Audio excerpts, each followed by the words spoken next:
everybody, welcome back to Tech Odyssey. So today I'm here with another unboxing and first impressions, and this time it's the fancy OnePlus NORD N10.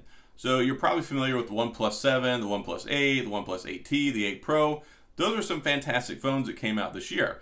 Also that came out was the original OnePlus NORD that came out earlier in the year and was not available here in the States. Well, this guy right here is, and you'll be able to pick it up at the T-Mobile or Metro by T-Mobile or Best Buy or Amazon near you pretty soon at a price of $300.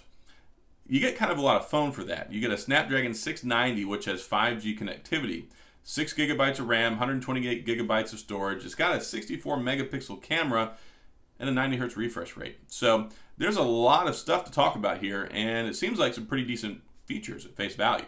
And we're going to look at that. But before we do, I do want to say if this is your first time stopping by the channel, I appreciate you being here. If you enjoyed the video, please hit the like and the subscribe button and the little notification bell if you want updates when new videos come out. Now let's talk about the NORD N10 5G.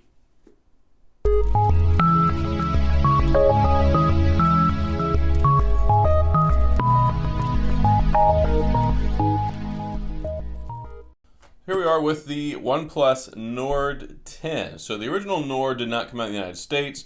Now we have this one. So OnePlus has decided to come out with their budget offering, bring it over here to the good old US of A. So you can, oh, that's probably scratching my table now. There we go. So that should be good enough to get the plastic off. It's got the Snapdragon 690 in it, which has 5G, which is pretty sweet. 6 gigabytes of RAM, 128 gigabytes of storage, and a 6.49-inch LCD screen, which has 90 hertz refresh rate. So here we go. Got the SIM removal tool there, or SIM ejector tool, quick start guide, information safety, highest SAR value.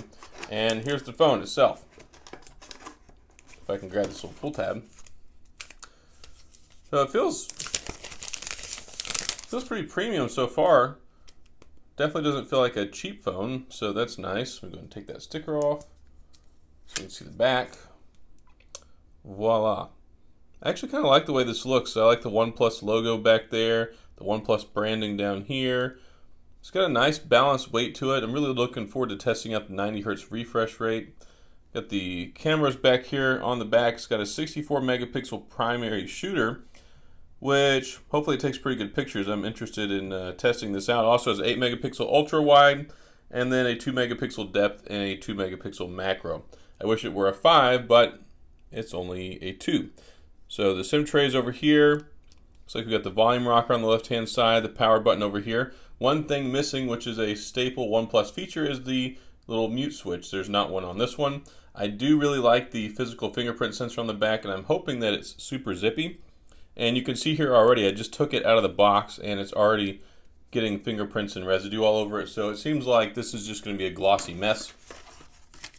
And inside of here we have the charging cable, which looks just like the regular OnePlus charging cables. I like how they're very easy to identify, red with the white caps on them.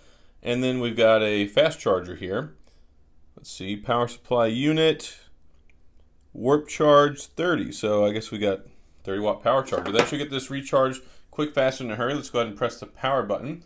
You can see the selfie camera up here, 16 megapixels, capable of shooting in HDR. It'll shoot video at 1080p at 60 frames per second, and on the back you can do 1080 at 60 or 120, and you can do 4K at 30 frames per second.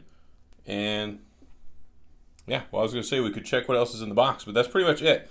It's not a whole lot to this unboxing process, so let me go ahead and go get this set up, and we'll come back and talk about it some more. But I do think that it's a pretty nice looking phone there. It's got rounded edges on it. It's pretty ergonomic whenever it comes to holding it, not overly bulky. Yeah, so let me set this up. I'll be right back. So here we have the OnePlus NORD N10 5G. So it only comes in one color, which is this Midnight Ice. And I gotta say, I actually really like the way that it looks. What I don't like is it picks up a ton of fuzz and fingerprints. I mean, I've only been playing with this for the afternoon, and I've wiped it off a couple of times. It is just a fingerprint magnet. And I don't want that to be your first impression of like, oh, he's showing us the phone. It gets dirty. I just got to throw that out there. You're going to see that because I can't keep cleaning it off. But The camera array, pretty decent setup on the back there. 64 megapixel primary camera, 8 megapixel ultra wide, and then you get 2 extra sensors on there. You get a 2 megapixel macro lens camera and a 2 megapixel depth sensor. So you can take portrait shots, you get the bokeh effect, you can do the up close and personal shots. It's not the 5 megapixel macro, which is what I prefer and I think is a much better deal. This seems to be the anchoring camera for all the low tier quad camera arrays and phones for 2020 and now in 2021. And this is a 2020 phone. This actually came out a couple of months ago. It's just really relevant now because it's coming out in the United States. Wide audience getting access to the Nord market from OnePlus for the first time.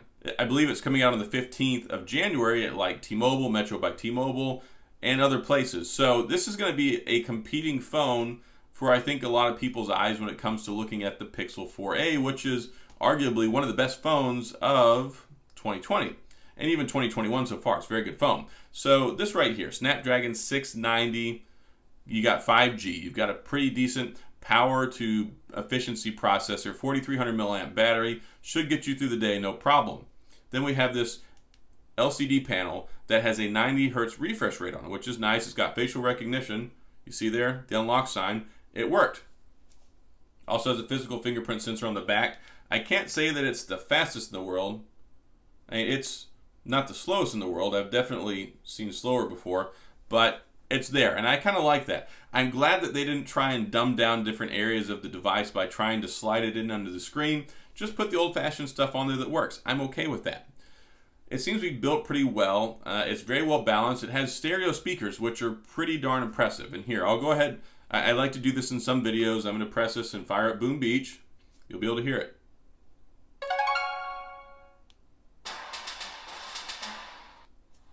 Yeah, so I mean, that's just the game starting up.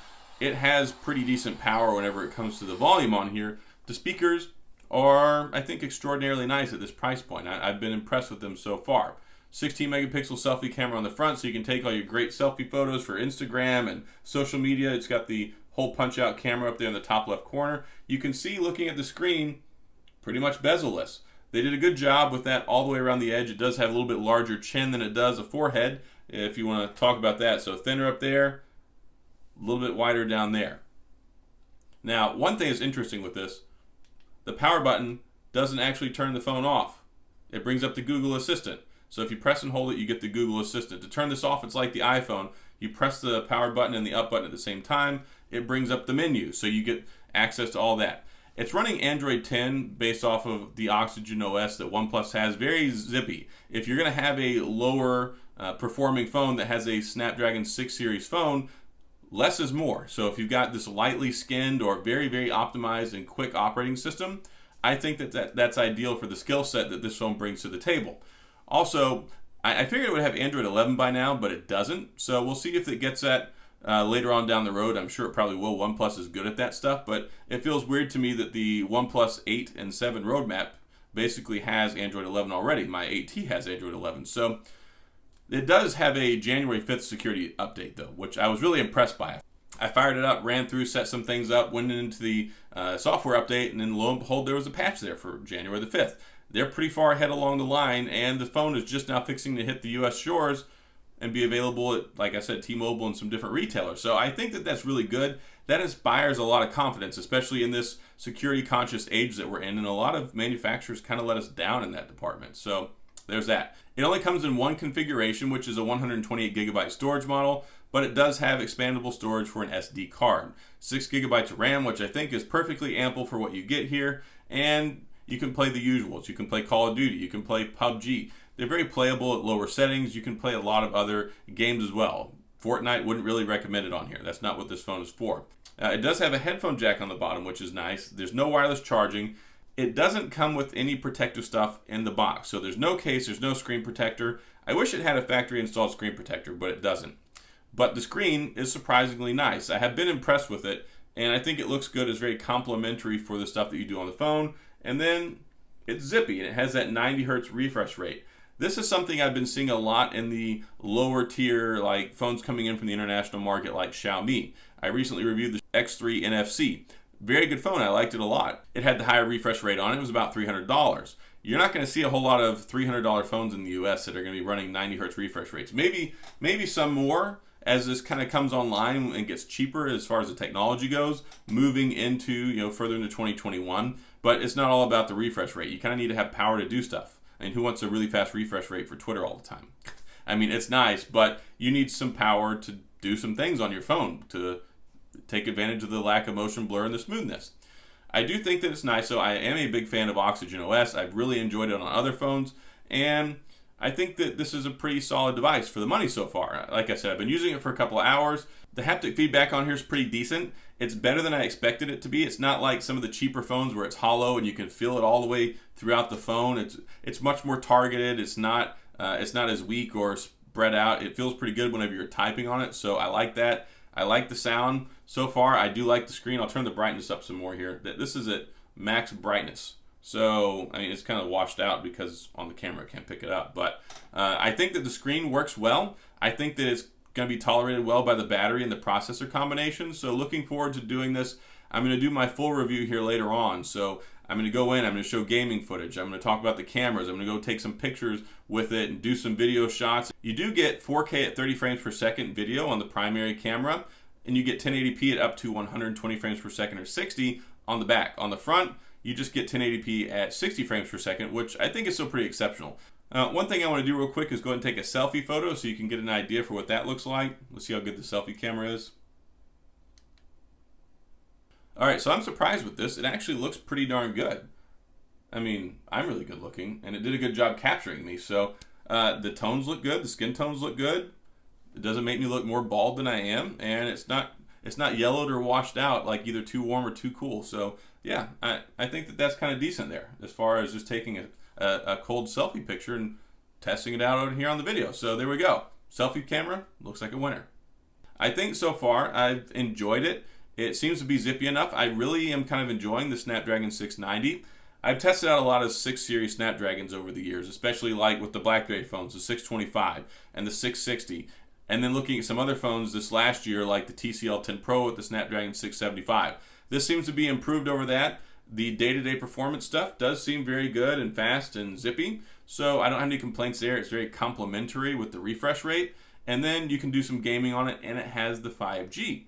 Like I said earlier, it's not the millimeter wave, it's the lower sub-6 5G and also the extended range 5G, extended network stuff. So it's going to be a good option for people where you have emerging antenna markets. So formerly before where you had like 4G and 4G LTE, it should work fine.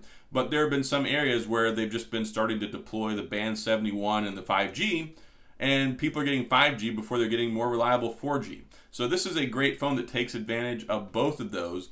So it may not necessarily be you need a gigabit speed internet on your phone, but it will give you a reliable fast connection in areas where it hasn't traditionally been, where T-Mobile and Metro by T-Mobile are expanding. So I think that that's a win-win there. I think at $300, it seems like it's definitely worth that so far. Again, I'm going to do my full review, go more in depth, talk about these things, show off more of the performance and the experience. I really just wanted to go ahead and show you what's inside the box, do the unboxing, do the first impression stuff. I had an opportunity to get some hands-on time and just kind of tell you what I think.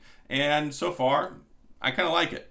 Now, that's all I've got in this video. If you have any questions or comments, please feel free to leave them down in the comment section. I will get back with you.